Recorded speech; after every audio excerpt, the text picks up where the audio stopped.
इस मेस्ट्रॉन को ना एक तरह का मिरेकल ड्रग का खिताब मिला हुआ है, खास करके जब आप किसी कंपटीशन को हिट करने का प्लान करते हो और एंड वाले वीक्स के बीच में। So there is no comparison to what Mestron can does. First let go back to the history कि आया किसके लिए था। इनफैक्ट गाइस, ये ड्रग ना फीमेल ब्रेस्ट कैंसर पेशेंट्स के लिए ये तैयार किया गया था, क्योंकि इसके ना दो फंडामेंटल रूल्स होते हैं। एक तो ये बॉडी के बीच में जाके ये जो ईस्ट्रोजन के सेल्स होते हैं इनकी मल्टीप्लिकेशन को रोकता है, बिकॉज कैंसर जो होता है वो एस्ट्रोजन के रिसेप्टर्स से बाइंड करके अपने आप को मल्टीप्लाई करवाता है। अब ये क्या काम करता है, ये सर्म्स का काम करता है। सर्म जिसमें नॉर्वाडेक्स या क्लोमिड, बिकॉज नॉर्वाडेक्स क्लोमिड हो गए, एनिस्ट्राजोल्स हो गए, जो एआई है, ये सारे के सारे भी बेसिकली ब्रेस्ट कैंसर पेशेंट्स के ड्रग्स ही हैं। अलग बात है बॉडी बिल्डर्स ने उनको अडॉप्ट कर लिया, वो क्यों किया वो letter on the video I will explain to you. And second क्या होता था फीमेल ब्रेस्ट कैंसर के पेशेंट्स के बीच में कि इनका ना हेमोग्लोबिन आरबीसी काउंट एनीमिक हो रही होती थी, ये कम हो रहा होता था।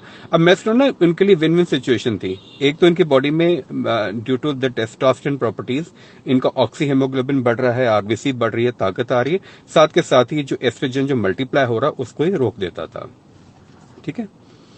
अब बॉडी बिल्डर्स में क्या होता था, बशर्ते आपकी बॉडी की फैट परसेंटेज जो है ना वो लेस देन 10 to 12% से नीचे फैट परसेंटेज है, तो ये बॉडी बिल्डर्स के लिए भी मिरेकल का काम कर देता है। गाइस, इसकी ना एनाबॉलिक स्ट्रेंथ ज्यादा नहीं होती, हार्डली इसकी 130 है ना की एनाबॉलिक स्ट्रेंथ रहती है, तो यानी कि इसको कभी भी आप हाइपरट्रोफी हाइपरप्लेजिया के इस ड्रग को ये यूजलेस बन जाता है, बिकॉज अदर सॉल्ट्स है, विंस्टॉल हो गए, ट्रेन हो गया, जिनकी बहुत हाई एनाबॉलिक रेटिंग रहती है। बट इसका क्रूशियल पॉइंट क्या है कि जिसकी एंड्रोजेनिसिटी होती है ना, एंड्रोजेनिक स्ट्रेंथ इसकी जस्ट 40 होती है। अब बॉडी बिल्डर्स कंपटीशन के पास आके क्या सोच रहे होते हैं कि हमारी बॉडी के अंदर से जितना भी एस्ट्रोजन कम होता रहे, बिकॉज एस्ट्रोजन जितना गाइस टेस्टोस्टेरोन ही एस्ट्रोजन में कन्वर्ट होता है बॉडी में जाके। I think you already know it. अब एस्ट्रोजन जितना अब टेस्टोस्टेरोन की मात्रा बढ़ाओगे उतना ही एस्ट्रोजन बढ़ रहा होता है, और एस्ट्रोजन बढ़ के क्या करता है, एल्डोस्टेरोन से छिड़कानी करके बॉडी में जगह जगह वाटर रिटेंशन करवा देता है। इसके लिए आप नॉर्वाडेक्स, क्लोमिड या एनिस्ट्राजोल जैसे ड्रग्स को लेते हो।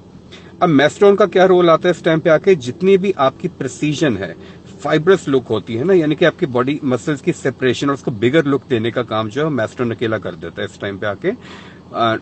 ये थोड़ी बहुत एनाबॉलिक स्ट्रेंथ तो दे ही रहा है, बेशक 130 की दे रहा है, बट इसका मेन रोल आता है कि आपकी ईस्ट्रोजन के स्टोर्स को ये बॉडी में कम करता जाता है, आपकी बॉडी बहुत साफ होनी शुरू हो जाती है। ये ब्रेन ऑल्टरिंग ड्रग भी है, यानी कि आपकी ये कंपटीशन के पास आके एक तो फोकस जो है वो बहुत बढ़ाता है, साथ में कॉन्फिडेंस लेवल एथलीट्स के बहुत हाई करता है, जो कि एक्चुअली आपको चाहिए होता है स्टेज पे प्रेजेंट करने के लिए। But remember my words again, जब बॉडी की fat percent less than 12 to 15% है, only then is going to act. और इसका जो साइकिल होता है ना वो 5-6 हफ्ते से ऊपर कभी ड्रैग मत करना, बिकॉज इसी के अगेंस्ट साइड इफेक्ट्स भी आ जाते हैं। तो small video game, share it if you like.